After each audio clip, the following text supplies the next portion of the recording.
2024 లేదా 25లో డిగ్రీ లేదా బీటెక్ చదివారా? సాఫ్ట్‌వేర్ జాబ్ కోసం ఎదురు చూస్తున్నారా? అయితే కోడ్ జ్ఞాన్ 100 డేస్ కోర్సులో చేరండి, జాబ్ సాధించండి. నమస్తే, వెల్కమ్ టు అవర్ ఛానల్. ప్రస్తుతం అంతా ఉన్నారు న్యాయపరంగా మనకున్నటువంటి సందేహాలకి డీటెయిల్డ్గా సమాధానాలు అందించడం కోసం అడ్వకేట్ రాధిక గారు యార్లగడ్డ. నమస్తే అమ్మ. నమస్తే ఝాన్సీ. రాధిక గారు, చాలామంది వీలునామా రాస్తూ ఉంటారు. అసలు ఈ వీలునామా అంటే ఏంటి? ఏ సందర్భాల్లో ఈ వీలునామా రాయాలి? వీలునామా అంటే ఝాన్సీ, ఎవరైనా రాయొచ్చు. అది రాసే అధికారము ఎవరికైతే ఆస్తులు, మూవబుల్స్, ఇమ్మూవబుల్స్ వాళ్ళకి సంబంధించింది ఉంటుంది. ఈ వీలునామా అనేది ఆ మనిషి తదనంతరం అమల్లోకి వస్తుంది. ఓకే. అంటే చనిపోయిన తర్వాత తనకున్న ఆస్తిపాస్తుల్ని, లేకపోతే ఇంకా స్థలాలు, ఇళ్ళు, లేకపోతే ఇంకా డబ్బు, బంగారము, ఆస్తులు ఏవైనా సరే ఆ వీలునామాలో రాసి ఎవరెవరికైతే ఎంతెంత వరకు ఇవ్వాలో ఆ వీలునామా ద్వారా తెలియజేస్తారు. ఓకే. అసలు వీలునామా అంటేనే చనిపోయిన తర్వాత వచ్చేది అని అర్థమా మేడం?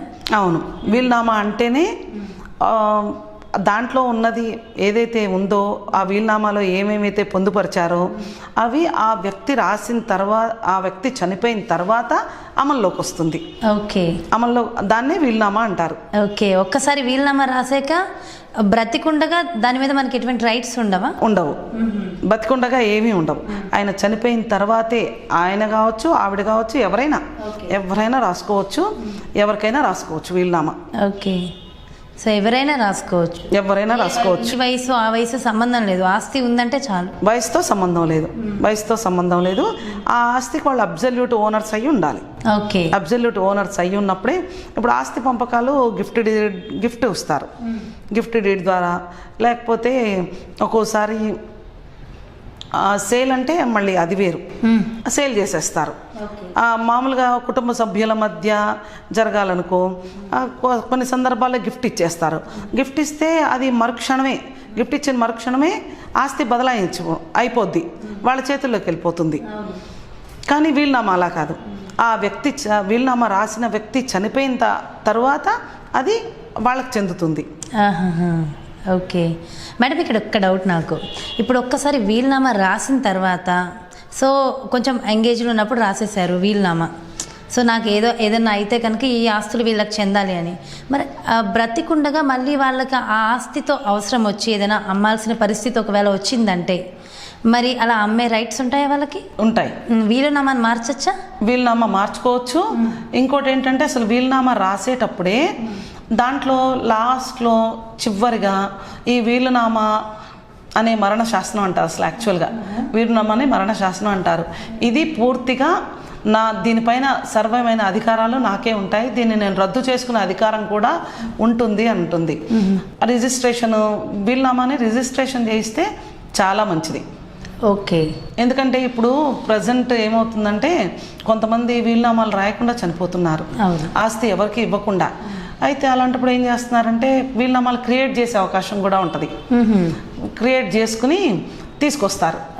క్రియేట్ చేసి తీసుకొచ్చి ఈ ఆస్తి ఎవరికైతే వాళ్ళకి రాసుకుని ఇది మాకే రాశారు ఆ వీలునామా అని చెప్పి కోర్టులో వేసి దాని ద్వారా ఆస్తులు పొందాలని చూస్తారు.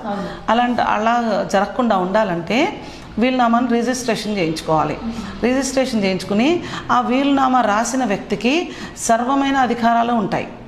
అతను చనిపోయేలోగా ప్రాపర్టీస్ అతనికి అన్నిటికీ తనే ఓనర్. ప్రాపర్టీస్కి పూర్తి సర్వాధికారాలు చనిపోయే వరకు తనకే ఉంటాయి. తను చనిపోయిన తర్వాతే ఎవరెవరికి ఇస్తాడో వాళ్ళకి. ఆ వీలునామా రద్దు చేసుకునే అవకాశం కూడా, వీలునామా ఎన్నిసార్లు అయినా రాసుకోవచ్చు, ఒకసారి రాయాలని ఏం లేదు. తర్వాత ఒక్కోసారి ఎవరి బలవంతం మీదైనా రాస్తుండొచ్చు. కొంతమంది కూతుళ్ళు, కొడుకులు, కోడళ్ళు బలవంతంగా చేయించుకుని కూడా వీలునామా రాయించుకుంటారు.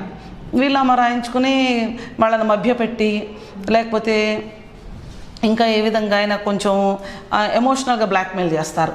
బ్లాక్మెయిల్ చేసి తీసుకెళ్ళి రిజిస్ట్రేషన్ చేయించుకుంటారు. రిజిస్ట్రార్ అడుగుతాడు అక్కడ ఎవరైతే సబ్ రిజిస్ట్రార్ ఉంటారో వాళ్ళన్నీ అడిగే రిజిస్ట్రేషన్ చేస్తారు. అదే. ఇంకా వాళ్ళ కుటుంబ సభ్యుల మధ్య వాళ్ళు మొహమాటానికో లేకపోతే భయపడో పెద్దవాళ్ళు అయిపోయిన తర్వాత అలా చేసి ఒక్కోసారి మెడికేషన్లో ఉంటారు. మెడికేషన్లో ఉన్నప్పుడు కూడా వాళ్ళు కొంచెం వీక్గా ఉంటారు కాబట్టి వీలునామా రాసేసి రిజిస్టర్ చేస్తారు. తర్వాత వాళ్ళు కోలుకున్న తర్వాత వాళ్ళకి ఆస్తులు మేము సరిగ్గా చేయలేదేమో అని, పంపకాలు సరిగ్గా జరగలేదేమో, లేకపోతే నేను సరిగ్గా రాయలేదేమో అని వాళ్ళకే కొన్ని డౌట్స్ వస్తాయి. వచ్చినప్పుడు అలాంటప్పుడు కూడా వాళ్ళు రిజిస్ట్రార్కి మళ్ళీ ఒక లెటర్ పెట్టి ఆ వీలునామాను రద్దు చేసుకోవచ్చు. రద్దు చేసుకుని మళ్ళీ ఇంకో వీలునామా రాసుకోవచ్చు. కానీ వీలునామా ఎప్పుడు కూడా రిజిస్ట్రేషన్ చేయించుకుంటే చాలా మంచిది. రిజిస్ట్రేషన్ అంటే యాక్ట్లో అయితే రిజిస్ట్రేషన్ చెయ్యాలి కంపల్సరీ అని లేదు. ఓకే. కాకపోతే ఇప్పుడు చాలా లీగల్గా ప్రాబ్లమ్స్ చాలా వస్తున్నాయి. రిజిస్ట్రేషన్ అన్రిజిస్టర్డ్ వీలునామాని దాన్ని మనం ఎగ్జిక్యూట్ చేసేటప్పుడు చాలా ప్రాబ్లమ్స్ వస్తాయి. ఓకే. వీలునామా రాసినప్పుడు ఒక ముఖ్య విషయం ఏం గమనించాలంటే, వీలునామా ఒక 2-3 పేజెస్ వస్తుంది. వచ్చినప్పుడు ప్రతి పేజ్లో కింద సిగ్నేచర్ చేయాలి. అదే. ప్రతి పేజ్లో కింద సిగ్నేచర్ చేసి చివరిలో కూడా మళ్ళీ 2 విట్నెస్లు ఉండాలి. 2 విట్నెస్లు ఉండాలి. మళ్ళీ ఆ వీలునామా ఎవరి దగ్గర అయితే మనం పెడుతున్నామో అది కూడా రాసి ఉండాలి. ఓకే. ఒకరికి ఆ వీలునామాని పూర్తి బాధ్యత అప్పచెప్పాలి. ఆ చనిపోయిన తర్వాత ఎవరి దగ్గర అయితే వీలునామా ఉంటుందో వాళ్ళు తీసుకొచ్చి ఆ వీలునామాని ఎగ్జిక్యూట్ చేయడం జరుగుతుంది. ఓకే. మరి కొన్ని సందర్భాల్లో వీలునామా రాస్తారు, అది వేరే చోట ఎక్కడో పెడతారు, అసలు చేరవలసిన వాళ్ళకి చేరదు. సో ఇంతకుముందు మనం మాట్లాడుకున్నట్టు దొంగ వీలునామా ఇంకొకటి వేరే వాళ్ళు క్రియేట్ చేసుకునే అవకాశాలు ఉంటాయి. మరి అలాంటి సందర్భాల్లో ఏది దొంగ వీలునామా, ఏది ఒరిజినల్ అనేది ఎలా తెలుసుకోవాలి? ఈ వీలునామా రాయింది కుటుంబ సభ్యులకి అందరికీ తెలియకపోయినా కొంతమందికి తెలుస్తుంది. ఓకే. చెప్పి ఉంచుతారు, ఖచ్చితంగా చెప్పి ఉంచుతారు. చెప్పకుండా అయితే ఉండరు. అందరికీ తెలియకపోవచ్చు. కొంతమంది యుఎస్లో ఉంటారు. ఇప్పుడు ప్రజెంట్ అందరూ ఇక్కడే ఉండాలని లేదు కదా. కొంతమంది వేరే దేశాల్లో ఉంటారు, ఇంటికి దూరంగా ఉంటారు. వాళ్ళందరికీ తెలియకపోయినా కొంతమందికి మాత్రం ఒకళ్ళో ఇద్దరికో తెలిసి ఉంటుంది. తెలుసున్నప్పుడు అది ఎగ్జిక్యూషన్ ఈజీగానే ఉంటుంది. ఒక్కోసారి ఏవైతే క్రియేటెడ్ వీలునామాస్ ఉంటాయి, క్రియేటెడ్ వీలునామాస్ని కోర్టులో ఎగ్జిక్యూట్ చేయడానికి తీసుకొస్తే అది వీలునామా రాయని విషయము వేరే ఫ్యామిలీ మెంబర్స్ తెలుస్తుంది, క్రియేట్ చేసుకొచ్చారు వీళ్ళు అని. అప్పుడు వాళ్ళు కూడా అబ్జెక్ట్ చేస్తారు. ఖచ్చితంగా చెయ్యాలి కూడా. ఎందుకంటే వాళ్ళ ఫేవర్లో వాళ్ళు రాసుకుంటారు. అన్యాయంగా ఇల్లీగల్గా వాళ్ళు ఆస్తులు వాళ్ళు పొందే ప్రమాదం ఉంటుంది. అందుకని వీళ్ళు అబ్జెక్ట్ చేసి అది ఏవైతే సిగ్నేచర్స్ ఇవన్నీ కూడా డిఫర్ అవుతాయి. అవి అన్నీ కూడా ల్యాబ్స్కి పంపించి టెస్ట్లకు పంపించి అది కరెక్ట్గా వీలునామా ఆ వ్యక్తే రాశాడా లేకపోతే దొంగ వీలునామాలు సృష్టించి తీసుకొచ్చారా అనేది కోర్టు నిర్ణయిస్తుంది. ఓకే. మరి ఒక్కసారి వీలునామా రాసి ఒకవేళ ఆ వ్యక్తి కనుక మరణించిన తర్వాత ఆ వీలునామా కోసం కూడా చాలామంది మళ్ళీ ఇష్యూస్ అవుతూ ఉంటాయి కదమ్మా. సో అలాంటి సందర్భాల్లోనే కోర్టుకు వస్తారు. అలాంటి సందర్భాల్లోనే కోర్టుకు వస్తారు. వీలునామా ఎప్పుడైతే క్వశ్చన్ అవుతుందో వీలునామాని ఛాలెంజ్ చేయడానికే కోర్టుకు వస్తారు. అసలు యాక్చువల్గా ఈ వీలునామాలు ఎలా రాస్తారంటే,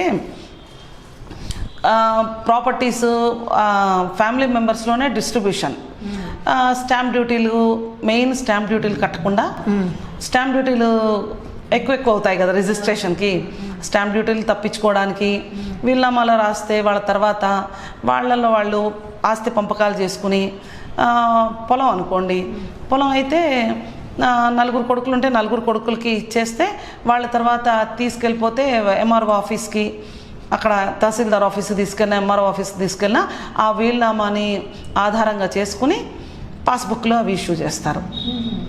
అలా చేసుకోవడానికి అవకాశం ఉంటుంది. ఓకే. మెయిన్ వీలునామా పర్పసే అది.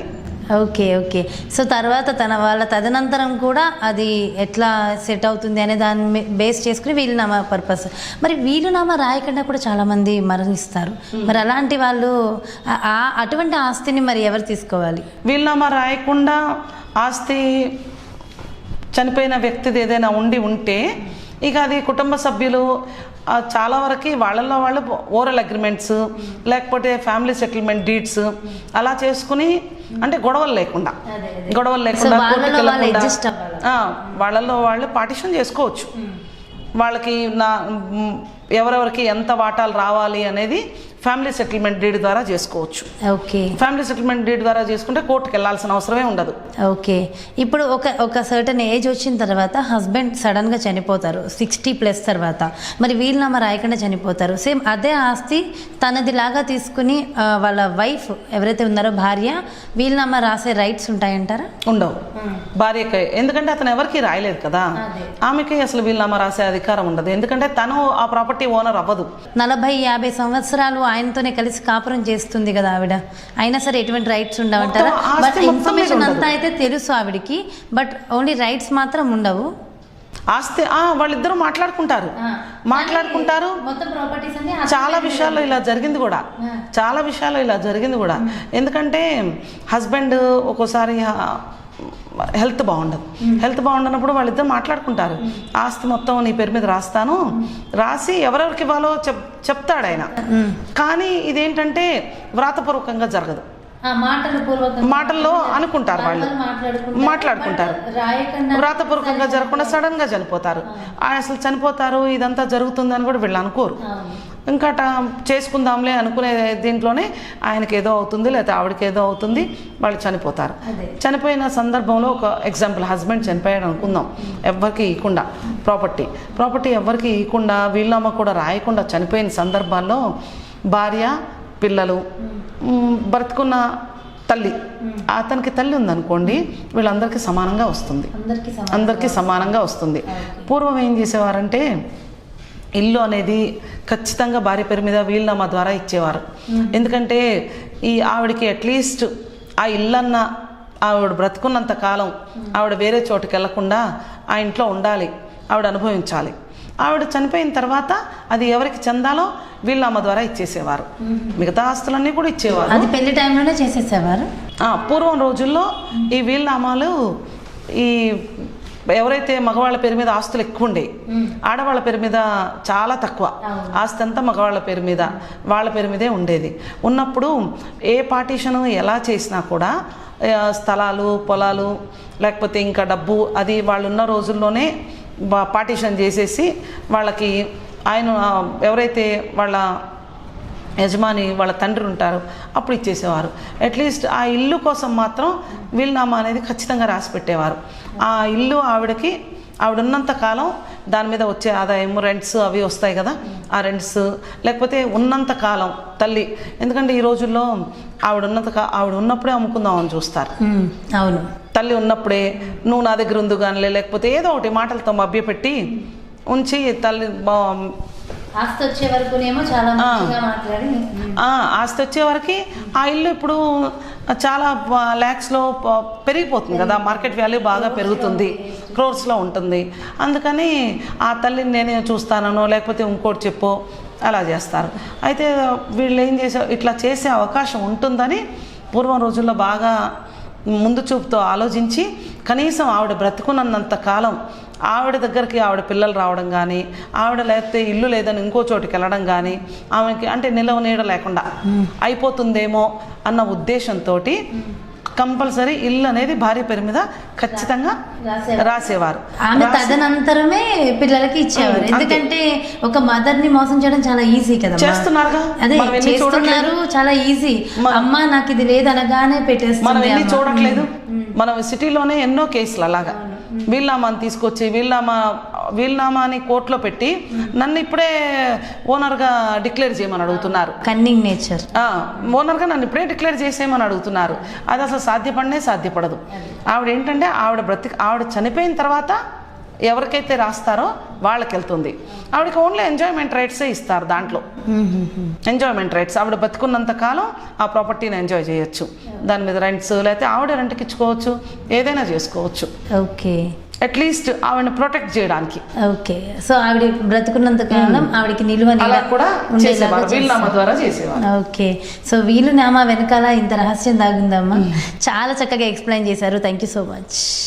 ఫ్రెండ్స్ మరి చూసారు కదా వీలునామా అంటే ఏంటి, అసలు ఏ సందర్భాల్లో వీలునామా రాస్తారు, వీలునామా ఒకసారి రాసిన తర్వాత దాన్ని ఎన్నిసార్లైనా మార్చుకోవచ్చు, ఈ డీటెయిల్స్ అన్నీ కూడా ఈ వీడియోలో ఉన్నాయి. ఫ్రెండ్స్ మా వీడియో కనుక మీకు నచ్చినట్లయితే లైక్ చేయండి, షేర్ చేయండి. మరిన్ని వీడియోస్ కోసం మా ఛానల్ని సబ్స్క్రైబ్ చేసుకోండి.